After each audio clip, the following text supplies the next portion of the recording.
میں زوبیہ سے شادی کروں گا۔ حارث کی بات پر میری جان نکل گئی۔ میں اس سے محبت کرتی تھی اور اس نے میری بہن سے شادی کر لی۔ مجھے اپنی ہی بہن سے نفرت ہو گئی۔ وہ حاملہ ہوئی تو میں نے اسے سیڑھیوں سے دھکا دے دیا۔ مرنے سے پہلے وہ بولی تمہارا شکریہ، میں آزاد ہو گئی۔ مجھے کچھ سمجھ نہ آیا۔ بہن کی موت کے بعد میں نے حارث سے شادی کر لی، مگر پہلی ہی رات ہوش اڑ گئے کیونکہ حارث کا رشتہ آیا ہے ماہنور۔ میں اتنی زیادہ خوش ہوں کہ حد نہیں۔ میں شروع سے چاہتی تھی کہ حارث کا رشتہ ہمارے خاندان کے ساتھ جڑے، کیونکہ ایک وہی شخص ہے جو ہمارے ماں باپ کو تمام فکروں سے آزاد کروا سکتا ہے۔ زوبیہ نے جھومتے ہوئے کہا تھا، جبکہ میں نے شرما کے دوپٹے میں اپنا چہرہ چھپا لیا تھا۔ میں حارث سے بے تحاشا محبت کرتی تھی، چپکے چپکے سے چاہتی تھی۔ اس راز کی خبر میں نے زوبیہ تک کو نہیں لگنے دی تھی۔ بنا کسی محنت کے ہی حارث کا رشتہ آ گیا تھا، تو مجھے اور کیا چاہیے تھا؟ میں بڑی تھی، اچھی طرح سے جانتی تھی کہ پہلے میری شادی ہوگی، اس لیے حارث کا رشتہ بھی میرے نام لگنے والا تھا۔ زوبیہ تو تھوڑی دیر بعد سو گئی، لیکن خوشی کے باعث میں ساری رات جاگتی رہی تھی۔ ایسا لگتا تھا جیسے نیند ہی آنکھوں سے روٹھ گئی ہو۔ دل میں لڈو سے پھوٹ رہے تھے۔ کل کا دن میری زندگی کا سب سے خوبصورت دن بننے والا تھا، کیونکہ حارث باقاعدہ طور پر رشتہ لانے والا تھا۔ ابھی تو اس نے ماں اور بابا کو کال کر کے ہی کہا تھا کہ وہ کل رشتہ لائے گا۔ حارث کا اس دنیا میں کوئی نہیں تھا۔ ایک دور کی پھپھو نے اسے پال پوس کر بڑا کیا تھا۔ وہ میری امی کا بھانجا تھا۔ رشتے میں امی کی طرف سے ہمارا بس حارث کے ساتھ ہی رشتہ تھا، کیونکہ امی کے خاندان میں بھی اور کوئی نہیں تھا۔ ایک بہن ہی تھی جو کب کی فوت ہو چکی تھی۔ ان کا صرف ایک بیٹا حارث ہی تھا، جو اب تک ہم سے رشتہ قائم رکھے ہوئے تھا۔ حارث ہم سے باقاعدگی سے ملتا تھا۔ وہ کافی پڑھا لکھا، سلجھا ہوا اور تمیزدار تھا۔ روپے پیسے کی بھی اس کے گھر میں کوئی کمی نہیں تھی۔ ہمارے ابو کی طرف کا سارا خاندان حارث کی تعریفیں کیا کرتا تھا۔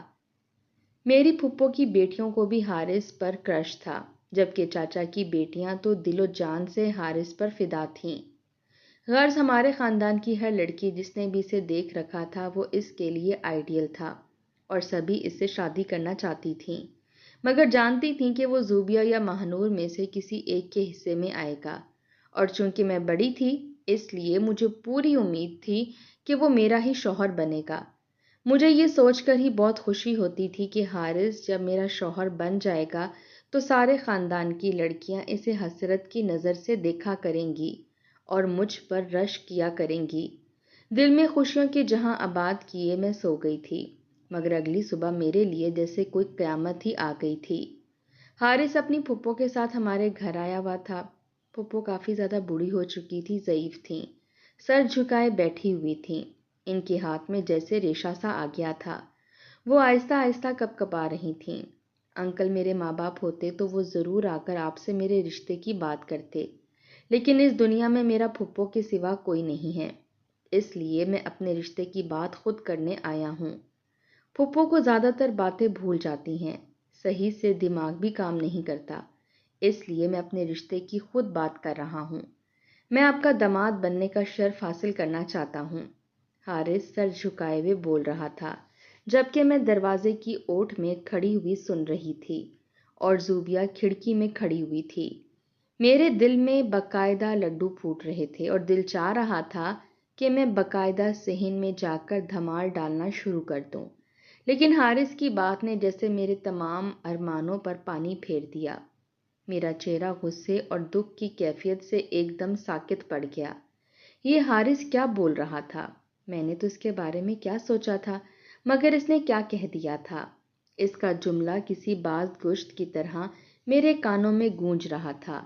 میں زوبیہ سے شادی کرنا چاہتا ہوں انکل۔ ابو نے اس کی طرف حیرت سے دیکھا اور کہنے لگے، لیکن بیٹا، نور بڑی ہے، ہم اس کی شادی پہلے کرنا چاہتے ہیں۔ ہمیں لگا تھا تم ماہنور کے لیے رشتہ لے کر آؤ گے۔ ابو کی آواز میں بھی بے یقینی سی تھی۔ حارث کی مجھ سے ہی زیادہ دوستی تھی، وہ ہمیشہ میرے ساتھ ہی زیادہ وقت گزارا کرتا تھا۔ کسی کو امید نہیں تھی کہ وہ زوبیہ کا ہاتھ مانگ لے گا۔ میں سانس روک کر بالکل ساکت سی کھڑی ہوئی تھی، اور حارث کی اگلی بات کی منتظر تھی۔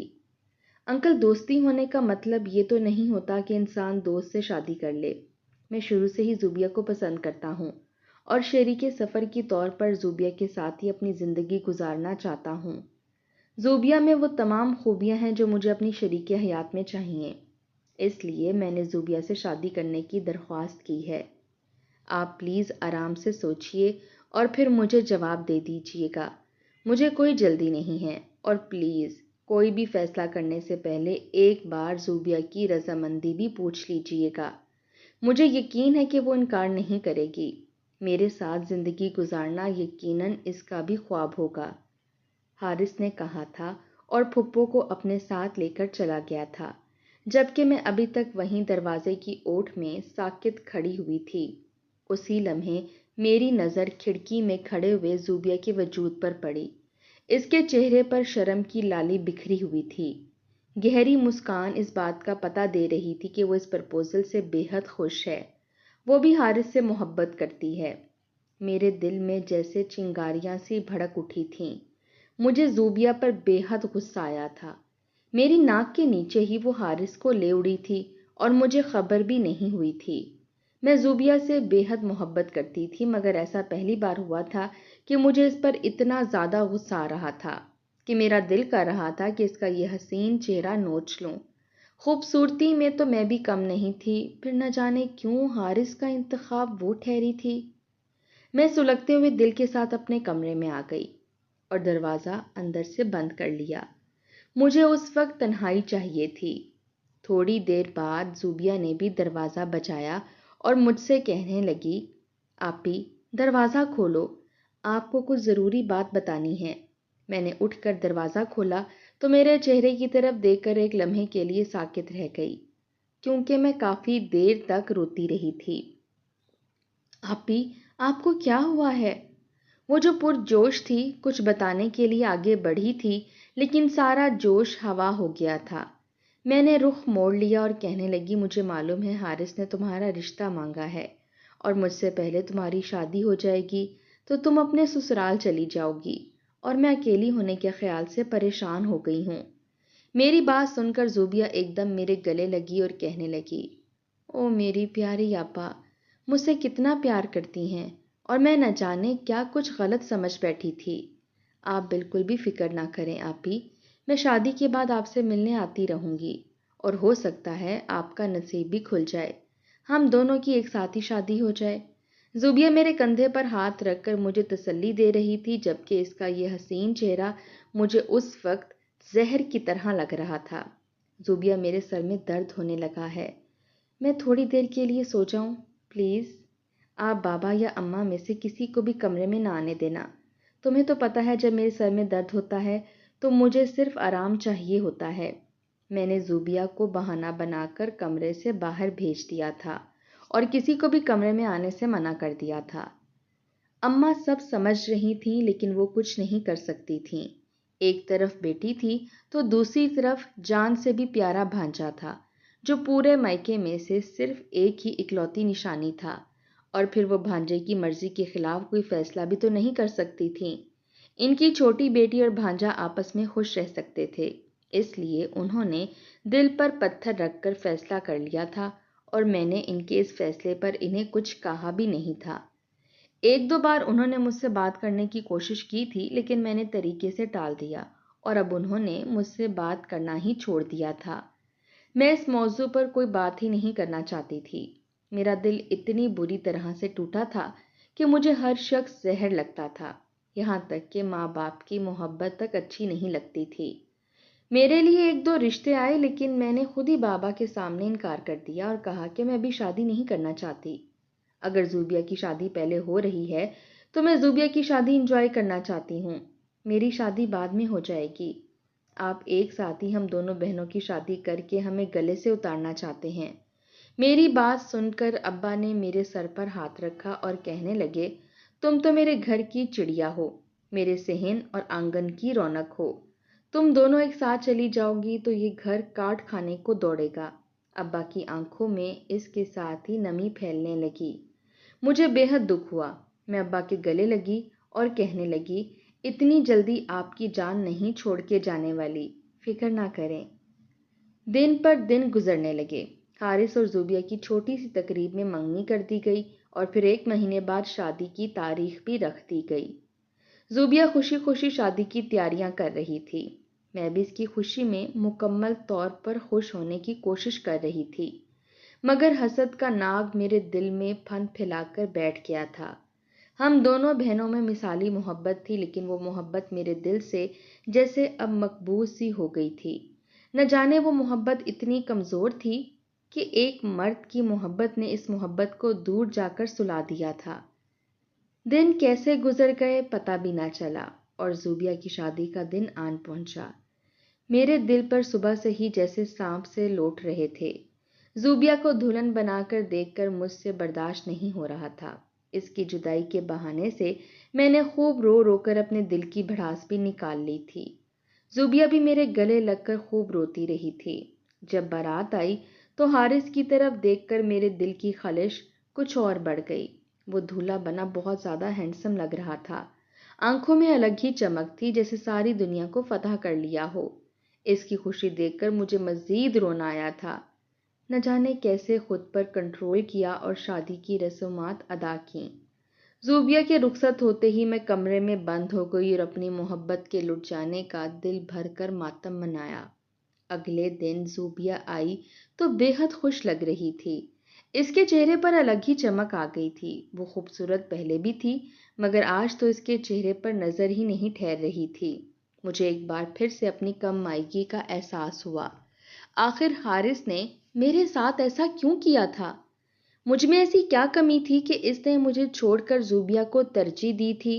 حالانکہ میری حارث کے ساتھ زیادہ دوستی تھی۔ مجھے ہمیشہ یہ محسوس ہوتا تھا جیسے حارث مجھ سے محبت کرتا ہے۔ نہ جانے میں کہاں غلطی کر بیٹھی تھی۔ وقت آہستہ آہستہ گزرنے لگا۔ زوبیہ کی خوشیوں میں مزید اضافہ ہونے لگا، مگر وہ کبھی بھی نظریں ملا کر بات نہیں کرتی تھی۔ جب بھی بات کرتی تو نظریں چرا لیا کرتی تھی۔ میں نے بھی وقت کے ساتھ سمجھوتا کرنا سیکھ لیا تھا۔ یہ الگ بات تھی کہ میرے دل میں موجود جلن دن بدن بڑھتی جا رہی تھی۔ اور پھر زوبیہ کچھ دن رہنے کے لیے ہمارے گھر آئی۔ مجھے اس کا ہمارے ہاں آنا برداشت نہیں ہوتا تھا۔ میں چاہتی تھی کہ وہ اپنے گھر میں ہی رہے تاکہ مجھے کم جلن ہو، لیکن وہ اکثر آیا کرتی تھی اور ماں بابا کے ساتھ زیادہ وقت گزار کر جاتی تھی۔ ایسے وقت میں زیادہ تر اس سے دور ہی رہا کرتی تھی۔ میں نے دیکھا کہ زوبیہ پہلے کی نسبت زیادہ خاموش ہو گئی ہے، لیکن میں نے توجہ دینا ضروری محسوس نہیں کیا۔ حارث اس کے پاس آتا، اسے میٹھی میٹھی سرگوشیاں کرتا اور اسے اپنے ساتھ لے جاتا۔ اگر وہ چند دن رہنے کے لیے آ جاتی تو حارث بہت زیادہ بے تابی کا اظہار کرتا۔ وہ اپنی چاہتوں کا اظہار کرتے وقت اماں ابا کا خیال بھی نہیں کیا کرتا تھا اور مجھے تو بالکل دوستوں کی طرح سب کچھ بتا دیا کرتا تھا کہ اس کا زوبیہ کے بغیر کیا حال ہوتا ہے۔ شاید وہ اس بات سے لا علم تھا کہ اس کی ایسی باتیں سن کر میرے دل میں کیسی آگ لگتی ہے۔ اور پھر زوبیہ نے ماں بننے کی نوید سنائی تو میرے دل میں بہن کی محبت بھی جاتی رہی۔ مجھے ہمیشہ لگتا تھا کہ وہ میری خوشیوں کی قاتل نکلی ہے۔ اس نے میری خوشیوں پر ڈاکہ ڈالا ہے۔ گھر میں آنے والے ہر رشتے کو میں ٹھکرا رہی تھی۔ اماں ابا مجھ سے اصرار کر کے تھک گئے تھے کہ میں شادی کر لوں، لیکن میری وہی ضد تھی کہ میں ابھی شادی نہیں کروں گی۔ میں نے اکیلا چھوڑ کر کہیں نہیں جانا چاہتی۔ زوبیہ نے بھی کئی بار مجھے سمجھانے کی کوشش کی تھی، لیکن میں نے اسے صاف کہہ دیا تھا کہ میں نے تمہاری شادی کے فیصلے پر نہ ہاں کی تھی نہ۔ اسی طرح تم بھی میری شادی کے معاملے میں نہ بولو۔ میری جب مرضی ہوگی میں شادی کر لوں گی۔ زوبیہ نے کئی بار مجھ سے پوچھا تھا کہ میں کسی کو پسند کرتی ہوں جس کی وجہ سے شادی کا موقع ٹال رہی ہوں۔ میں نے تب بھی نفی میں سر ہلایا تھا اور کہا تھا کہ میری زندگی میں کوئی نہیں ہے۔ ایک طرح سے یہ بات سچ بھی تھی۔ ایک بار زوبیہ ہمارے گھر آئی۔ کچن میں کھانا بنا رہی تھی کہ حارث اسے لینے کے لیے آ گیا۔ اسے لگا شاید صحن میں کوئی نہیں ہے کیونکہ اماں ابا کمرے میں تھے۔ حارث نے زوبیہ کو کمر سے جکڑ کر اپنے قریب کیا اور گستاخی کر ڈالی۔ یہ منظر دیکھ کر میری برداشت کی حد ختم ہو گئی۔ میں نے چمچ زور سے کڑھائی میں پٹخا اور پاؤں پٹختی ہوئی کمرے میں چلی گئی۔ زوبیہ نے گھبرا کر حارث کو پرے کیا۔ کچھ دیر بعد وہ دونوں گھر چلے گئے، لیکن وہ منظر میرے ذہن سے جاتا ہی نہ تھا۔ پھر زوبیہ بچے کی پیدائش کے لیے ہمارے گھر ہی آ گئی، کیونکہ اس کے گھر میں دیکھ بھال کرنے والا کوئی نہ تھا۔ پھپھو خود بوڑھی تھیں، اپنا وجود سنبھالنا مشکل تھا، زوبیہ کو کیسے سنبھالتیں؟ ایک دن میں چھت پر کپڑے سکھا رہی تھی جب زوبیہ میرے پیچھے آ گئی۔ وہ مجھ سے اپنی شادی شدہ زندگی کے بارے میں باتیں کرنے لگی۔ میں نے پوچھا، کیا تم بہت خوش ہو؟ اس کے سوال پر اس نے سر جھکا لیا اور کوئی جواب نہیں دیا۔ مجھے لگا شاید وہ سوچتی ہے کہ میں اس کی خوشیوں کو نظر لگا دوں گی۔ یہی سوچ میرے لیے مزید تکلیف دہ بن گئی۔ مجھے لگا کہ جسے بہن کے لیے میں نے ہمیشہ خاموشی اختیار کی، وہی بہن مجھ سے اپنی خوشیاں چھپا رہی ہے۔ میرے ذہن میں منفی خیالات جڑ پکڑنے لگے۔ جب ہم نیچے اترنے لگے تو نہ جانے مجھے کیا ہوا، میں نے زوبیہ کو سیڑھیوں سے دھکا دے دیا۔ زوبیہ ایک دم لڑکھڑاتی ہوئی نیچے گری اور اس کی دل خراش چیخوں سے پورا گھر گونج اٹھا۔ میں خود بھی گھبرا گئی تھی۔ ایک لمحے کے لیے یہ خیال آیا کہ میں نے تو اس کے ہونے والے بچے کا بھی خیال نہیں کیا، آخر اس کا کیا قصور تھا؟ لیکن فوراً اس خیال کو جھٹکتے ہوئے میں نے زوبیہ کے لیے فکر مند ہونے کا ڈھونگ رچایا۔ فوراً بھاگ کر اس کی طرف بڑھی، اسے باہوں میں سمیٹا اور اماں ابا کو بلایا۔